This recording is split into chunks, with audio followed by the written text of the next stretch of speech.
السلام على من لا نبي بعده. أما بعد فأعوذ بالله من الشيطان الرجيم. بسم الله الرحمن الرحيم. قال الله تعالى: ورتل القرآن ترتيلا. محترمو، مخی اهمیت د علم بیان شو چې تجوید یو اهم او ضروری علم دی، ځکه چې دی علم تعلق د قرآن کریم سره دی. اوس دا خبره بیانېږي چې هر کله څوک صحیح قرآن لولي د دې ډېرې فایدې دي. یو خو د هغې نه دا ده چې په صحیح قرآن لوستلو سره الله خوشحالیږي، ځکه دا د الله کتاب دی او څرنګه چې نازل کلی هغه رنګې زموږ نه لوستل غواړي. بل دا چې دا صحیح قرآن لوستل دا د الله په رسول پسې اقتدا کول دي، ځکه څرنګه چې جبریل علیه السلام راوړی دی او د الله رسول ته ویلی دی، هماغه رنګې د الله رسول لوستلی او صحابه کرامو ته ښودلی دی. دریم دا چې دا صحیح لوستل د قرآن کریم حق ادا کول دي. د قرآن کریم حق دا ده چې په دې کې خوله، زړه، عقل شریک شي.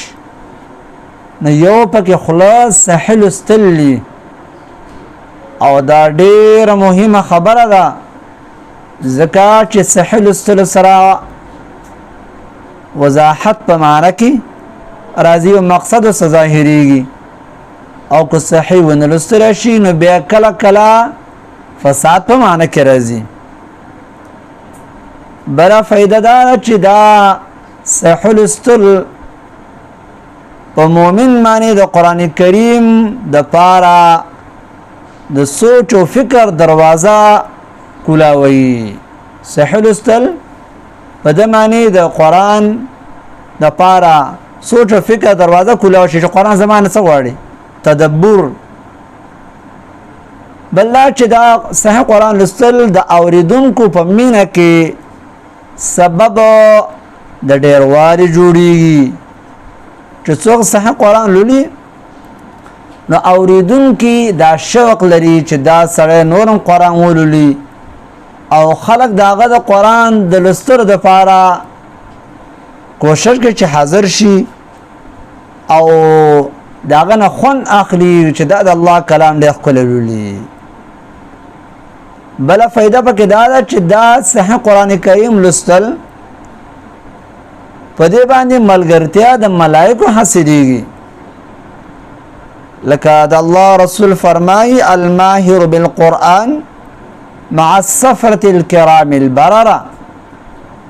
څوک چې ښه ماهر وي په قرآن کریم کې نو دا د مشرانو د عزتمندو ملائکو سره. او بل دا چې دا صحیح قرآن لوستل دا تجوید سره قرآن لوستل سبب د خشوع د عاجزۍ دی په منځ کې. چې څوک منځ کوي او صحیح قرآن په آرام اطمینان سره قرآن لولي نو منځ کوونکو لره ډېره مزه ورکوي او ډېر خوشحالېږي ورته.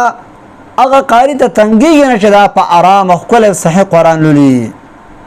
او چې څوک غلط قرآن لوستونکی نو سړی ورپسې مانځه کې هم تنګېږي، او چې کله د مانځه ټیم شي او دغه امام مخکې کېږي نو سړی وایي چې د مسلې نه مې وروسته کلی وی بیا په بلا واوښتم. بلاګان سړي ته ښکاري. پکار ده چې کم امامان دي نو د دې دپاره انتهایي لازمي ده چې یوه سفاره خو یاده کړي، صحیح د لس صورتونه خو یاد کړي چېرته د یو قاري نه چې دا په منځونه کې خلکو لره. نو نن سبا د امامتیانو شوقین ډیر دي، دا خپل امامتي چې کنه دا یو لوی عالم راشي هغه منه مخکې کوي، یو لوی قاري به شي نه مخکې کوي او مخکې به شي بس ګډ وډ د قرآن وي د خلکو د منځونه او د د خولې خوند به د خلکو خراب کړي. نو صحیح قرآن لوستل سبب د دې دی چې په مونږ کې سړی مطمئني او خوند ورله ورکوي او وایي چې یاره په ټیم باندې حاضر شوی زما نه رکات نه ویته ما را قرآن اورېدلی وی. بل دا صحیح قرآن دا مدد کوي په تفسیر او فهم د قرآن کې چې ته څنګه لفظ ولي نو تا ته د هغې معنی مخې ته راشي چې دا معنی دی لفظ دا مقصد دی او که غلط لولي نو هغه بیا غلطه معنی ورکوي نو ته په شک کې واقع کېږي چې دا څرنګه قرآن دی چې داسې خبره وشو. نو صحیح قرآن لوستل ډېر فواید لري. بل دا چې دا صحیح قرآن لوستل سبب د زیات اجر او ثواب دی. هغه انسان له الله ډېر اجر ورکوي چې دا ډېر محنت کوي او ډېر ښه لوستونکی د قرآن یي. دغه وجه چې هغه بندګانو ته الله ډېر عزت ورکړی دی چې هغه صحیح لوستونکي د قرآن دي. لکه یو صحابي خبره درته کوم، ابی ابن کعب دا یو ښکلی قاري په صحابه کرامو کې د الله رسول ته د الله طرف نه حکم کیږي چې ته ابی ابن کعب ته قرآن واوروه. نو ابی ابن کعب ورته وی چې الله زما نوم تا ته اغستی. هغه ورته ویل آو. نو ابی ابن کعب وجړل چې ګوره زه او زما نوم اغسل چې الله زما نوم اغستی دی. هغه یو ښه لوستونکی د قرآن په دې ښه لوستلو ورته الله دومره یو اکرام او شرافت ورکړ چې په ټولو صحابه کرامو کې الله د هغه نوم واخیسته او خپل رسول ته وایي دته قرآن واوروه.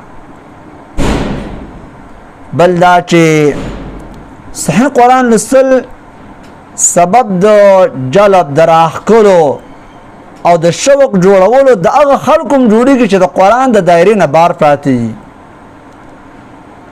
لکه تاسو بله زما ویلي چې یو ویډیو مې کتلی یو کس چې هغه د دې کافرو له دعوت ورکوي، کله یو کس په غوږ کې مې کېږي کله د بل کس او قرآن ورته لګوي نو په ځینو باندې ډېر اثر وکړي. او یو کس چې هغه ته ورغی نو هغه بېرته سترګې پټې کړي او بیا بېرته چې راوچت شي نو وایي یاره ما خو په دنیا کې داسې د آرام وخت او داسې د سکون وخت نه تېر کړی، دا څومره مزه دې لږ وخت وکړه. نو د هغوی دا زړونه هم د قرآن کریم ته راښکلی شي چې کله صحیح قرآن څوک لولي یا خلک چې هغه امین دي او د یو امین مسلمان په مخ کې سړي قرآن ولوستلی شي د ده شوق او جذبه پیدا شي چې خپل بچی هم زه قرآن ته کینوم چې داسې قرآن کریم ولولي او یاد کړي او چې غلط ولولي په هغه کې څه خوند نه وي.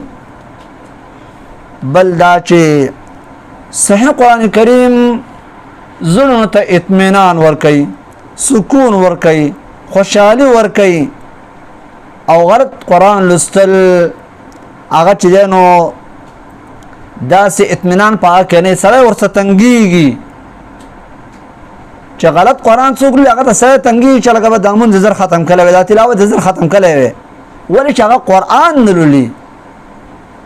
قرآن هغه دی چې الله را لېږلی دی. هغه خلک چې هغه معلمین د قرآن دي، استادان د قرآن دي او خلکو ته قرآن کریم غلط ښیي، دا د دې مستحق نه دي چې دا دغه مقام باندې کېنولی شي، ځکه دا بنیاد غلط دي. ماشوم ته چې اول نه الف با تا ثا صحیح ونه وایي، د ثا په ځای ورته سین وایي، د ذال د ذا فرق نشي کولی. داسې سړی دی په جوماتونو کې خلکو ته قرآن نه ښیي، اول خپل ځان برابر کړي بیا د نورو ته چې نو د قرآن کریم درس او تدریس کوي. ځکه اول په خپل ځان باندې دا لازم دی چې سړی صحیح قرآن ولولي، علاوه بیا دا قابل د دې ګرځي چې دا بل ته قرآن کریم وښیي.